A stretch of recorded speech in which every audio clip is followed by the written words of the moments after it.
بسم الله الرحمن الرحيم. دلوقتي هنشرح طريقة تركيب الرول على قطاعة الشرينك الأوتوماتيك. أول حاجة ببص عليها الرسمة التعريفية هنا اللي بتبقى على جسم المكنة. هنا الرسمة بتوضح طريقة التركيب خطوة خطوة بالأرقام، وكل رقم بيبقى مكتوب قدامه وظيفته هنا ايه بالظبط. كل حاجة معانا لحد المثلث في الآخر. أول حاجة احنا بنحط الرول بالشكل ده كده، وبتأكد ان الرول طبعا بيجي مجوز. بتأكد ان الحتة اللي هي المقفولة بتبقى بره على المكن يمة الدراع، والحتة المفتوحة هناك. تمام. طيب اول حاجة باجي هنا لانكي 5 او حاجة، بظبط القطعتين دول على مقاس الرول بالظبط عشان ما يتحركش معايا يمين وشمال. بحط الرول هنا. تمام. ببتدي امشي مع الرسمة واحدة واحدة كده. بجيب الطرف من هنا من تحت التوفيل ده، اشد كده. ده الطرف اهو. وبعد كده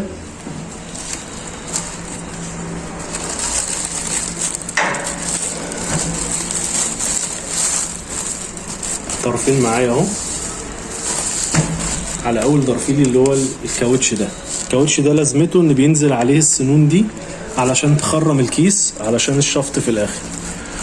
بعد ما عديت من الطرف ده ارجع ورا. هنا في ضرفيلين سود، انا المفروض اعدي ما بينهم. الطرفين دول ليهم دراع هنا، المفروض دول بيقفلوا على بعض عشان حركة الرول. لو بصيت معايا كده من هنا هما كده مقفولين على بعض. لما بحرك الدراع ده كده فتح. ابتدي ان انا ادخل بقى الرول من هنا. بعد ما جبته من هنا هعديه ما بين الطرفين السود الكيس من عند ما بين الضرفلين السود. بعد الضرفلين بلاقي في ضرفيل او في اكس بعديهم على طول، بعدي من تحتيه. تمام. بعد ما بعدي من تحتيه انا عندي دي متحركه. دي متحركه بتبقى على سنسور هنا او على ليميت سويتش مطرح ايدي كده بالظبط. الليميت سويتش ده شغلته ان اول الرول يسحب يسحب يسحب، اول ما الليميت سويتش يدي اشاره تقوم المكنه شغاله منزلالي سحبالي شويه رول كمان. يبقى في تقال هنا كده، فبعدي من هنا. تمام.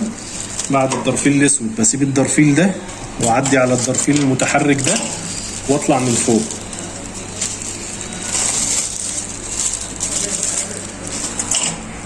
معايا. بعد كده ابتدي اشد.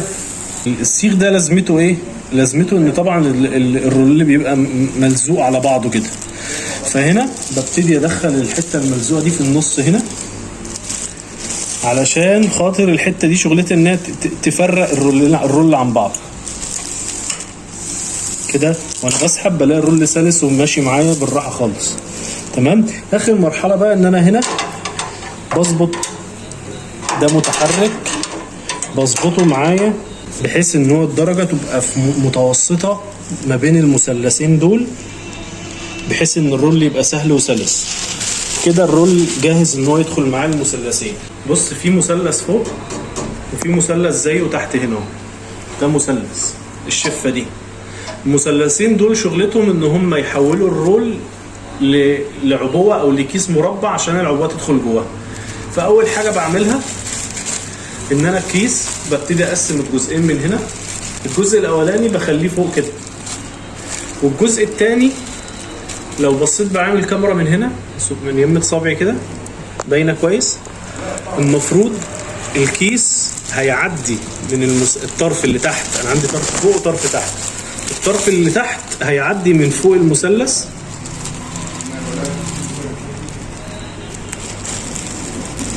الطرف هيعدي كده، هيعدي الطرف. شد من فوق المثلث، من فوق المثلث، من فوق المثلث بشد من فوق.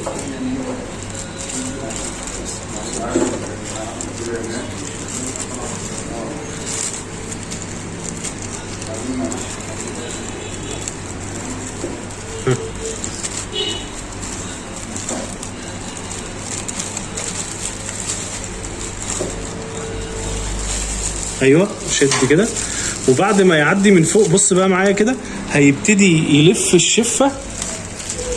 الشفه من تحت المثلث. بص من هنا كده هيبان معاك قوي. بص الشفه لفت ازاي، لفيت من تحت المثلث، وهيبتدي يجيب لي الطرف ده. شد. بص يا محمد، بص الفكره في المثلث اللي تحت عشان مش هيبان قوي في الفيديو، ان انا هيبقى الطرف ده طرف تحت في المثلث اللي تحت، وده الطرف في المثلث اللي فوق. المفروض ان انا اعمل ايه؟ ان المثلث دي جت من فوق اهي، من فوق اهي، وهتلف كده، تلف كده وتعدي من هنا، تبقى كده اتسلست. تعالى بقى نجرب نفس الموضوع ده تحت. الطرف ده هينزل كده مقلوب اهو. بص يا عم محمد، هيتقلب كده، هيخش كده من فوق المثلث، ويتقلب تحت المثلث. هنمد ايدك، لا فوق المثلث، تاخده من فوق اهو،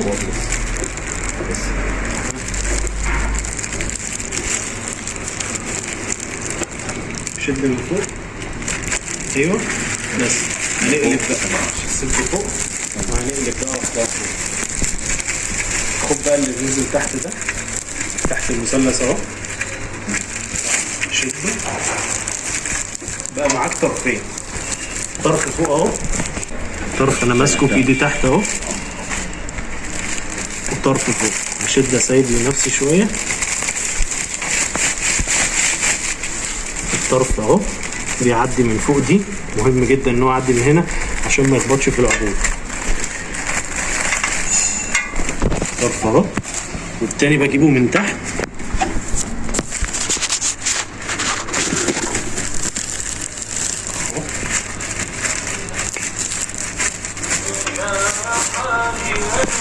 الطرف التاني كده شدهم سوا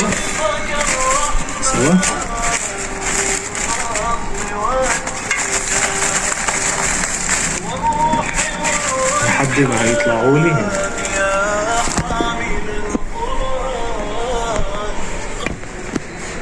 بص طبعا انا هنا مش عارف اكمل عشان الفك مقفول. الفك ده عشان يفتح لازم اوصل وصلة الهواء. اول ما هوصل وصلة الهواء الاقي الفك فتح. بص فوق كده الفك فتح. تعالى كده معايا، هبص الاقي في شفتين جولي من تحت، واحدة من المثلث اللي تحت، واحدة من المثلث اللي فوق. اشدهم مع بعض كده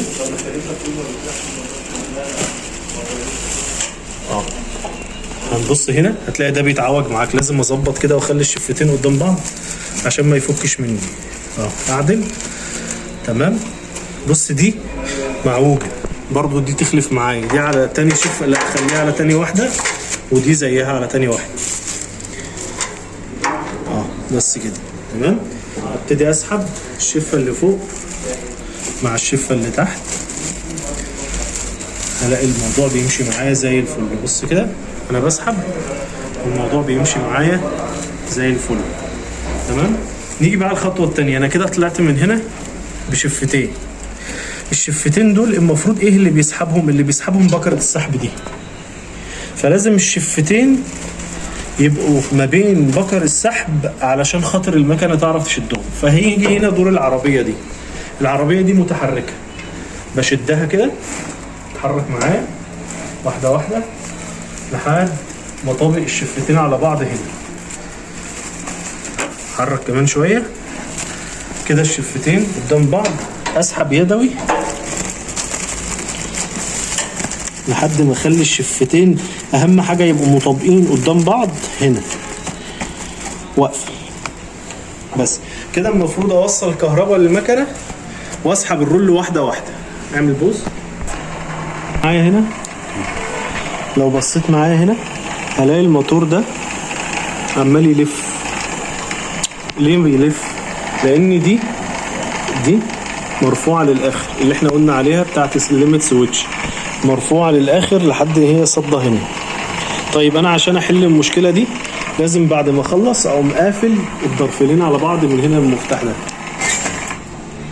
كده. الدنيا هو سحب معايا، ابص كده الاقي كل حاجه كويسه مشدوده، مفيش اي حاجه مكسوره، مفيش اي حاجه متعرجه، مفيش اي حاجه بايظه. فككنا ودخلنا الحته دي هنا، ابتدي واحده واحده كده.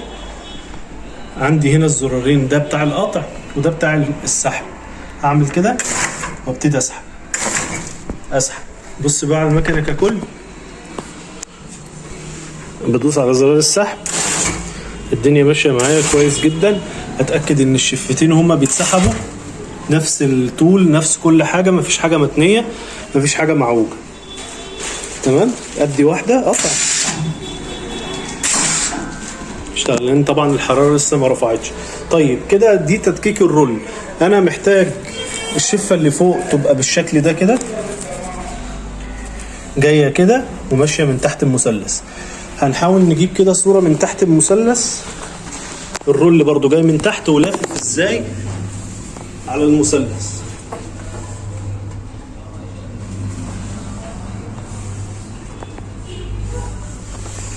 دي طريقة تدكيك الرول.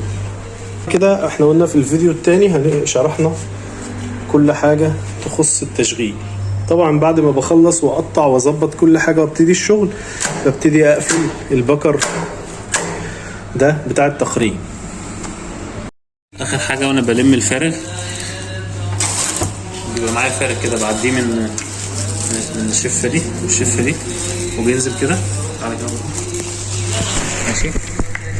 بيعدي كده من اول لاكور ده، وبعد كده ايه بيعدي كده، وده بيبقى سويتش ده اول ما بيوصل كده في هنا رول، بيبتدي يعرف ان البتاع بدأ يزيد معانا، يبتدي ايه يلم شويه، ده ايه جاي ربط كده.